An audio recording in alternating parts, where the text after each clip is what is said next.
Mari kita membahas pada topik podcast kali ini, yaitu mengenai doa mengikat dan melepaskan.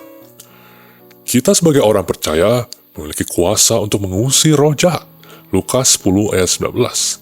Dan mereka harus taat apapun yang diperintahkan di dalam nama Yesus, karena mereka berada di bawah kontrol kita dalam namanya. Lukas 10 ayat 17. Ikat dan lepaskan adalah kunci untuk menghentikan setan dan roh-roh jahatnya. Mati langkah. Bagaimana cara kita mengetahuinya? Jawabannya terletak dalam perwahyuan Alkitab. Di dalam Daniel pasal 10, yaitu ketika Gabriel sedang turun dari surga untuk menjawab doa Daniel, roh jahat penguasa negara Persia atau sekarang disebut Irak mencoba untuk memeranginya. Karena Gabriel sedang dalam perjalanan turun dari sorga, maka tidak ada tempat kejadian lainnya selain di atmosfer langit di atas bumi, karena setan dikatakan oleh Yesus sebagai pangeran dari penguasa di udara. Sekarang mari kita perhatikan dalam Matius 16 ayat 19, dikatakan bahwa Yesus akan memberikan kunci kerajaan sorga. Istilah ini telah diterjemahkan secara lepas selama bertahun-tahun. Jika kita berhenti mempelajari berbagai terjemahan literatur dari kitab Perjanjian Baru asli bahasa Yunani, maka kita tidak akan tahu arti yang sebenarnya. Terjemahan yang lebih tepat dari beberapa literatur adalah kerajaan langit, yang menunjukkan langit atmosfer di atas bumi dan bukan kerajaan Allah. Perhatikan perkataan Yesus, "Aku akan memberikan kunci kerajaan langit, dan apapun yang kau ikat di bumi terikat di surga, dan apapun yang kau lepaskan di bumi terlepas di surga." Kerajaan yang dimaksud di sini adalah kerajaan setan yang berada di bumi dan di langit di atas bumi, di mana roh-roh jahat berusaha untuk menghentikan malaikat-malaikat penjawab doa. Perhatikan Alkitab mengatakan apapun. Itu berarti apapun yang kau ikat dan lepaskan sudah terikat dan dilepaskan di surga. Dengan kata lain, Allah bersetuju dengan Anda dan melakukannya. Bersetuju bagaimana? Dengan melepaskan urapan, kuasa dari Roh Kudus melalui iman Anda. Ingatlah, urapanlah yang mematahkan kuk atau ikatan dari roh-roh jahat dan penyakit. Yesaya 10 ayat 27. Pada saat Anda mempraktekkan iman dan mempercayai Allah untuk melaksanakan doa pengikatan dan pelepasan melalui Anda, iman Anda akan melepaskan urapan yang akan mematahkan ikatan dan menyebabkan kelepasan terjadi. Sekarang, bacalah ayat-ayat berikut ini dan dapatkan ke dalam roh Anda.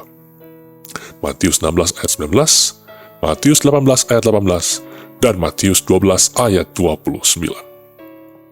Ikat dan lepas adalah sepenuhnya Alkitabiah, dan kuasa ini diberikan kepada Anda. Dimanapun di Alkitab ada kata kau, dapat ada ganti dengan nama Anda, sehingga ayat tersebut akan berbicara langsung kepada Anda, dengan kuasa dan urapan yang semakin besar. Hal ini dikonfirmasikan oleh Markus 16 ayat 17, di mana Tuhan Yesus mengatakan, "Di dalam namaku, kau akan mengusir roh-roh jahat." Rasanya yang dimaksud oleh Alkitab sangatlah jelas. Orang percaya sejati akan melakukan hal ini, dan sesungguhnya inilah tanda-tanda orang percaya, yaitu mereka yang benar-benar orang percaya sejati. Mereka melangkah di dalam iman dan melakukannya. Olehkah saya bertanya kepada Anda, sudah berapa banyak roh jahat yang Anda usir keluar akhir-akhir ini? Tidak satu pun? Ya, Anda akan mengusirnya jika Anda melangkah di dalam iman dan menerima firman Allah. Selanjutnya, Anda akan melihat kuasanya dan menemukan bahwa firman-Nya adalah benar dan dapat diterima secara harafiah seperti yang tertulis. Itulah sebabnya Ia memberikan kita Alkitab, karena Ia ingin mengatakan sesuatu kepada saya dan Anda. Jadi kunci untuk menghentikan setan dan roh-roh jahatnya adalah mengikat dan melepaskan di dalam nama Yesus Kristus. Kata ikat sebenarnya berarti menghentikan aktivitasnya atau dibuat tidak mampu dan berdaya, sehingga mencapai tingkat sepenuhnya di mana mereka tidak dapat bergerak dan lumpuh. Sedangkan kata lepaskan berarti dilepaskan atau juga bisa dibilang dibuka. Setan atau roh-roh jahat diikat dalam nama Yesus Kristus, dan orang yang berada di bawah tekanan roh jahat dilepaskan di dalam nama Yesus Kristus. Perhatikanlah Matius 12 ayat 29. Sebelum orang kuat atau benteng yang dirubuhkan, kita mesti dulu mengikat orang kuat. Orang kuat pertama adalah setan, dan orang kuat di bawahnya adalah roh penguasa atau roh orang kuat yang ditugaskan untuk menekan seseorang.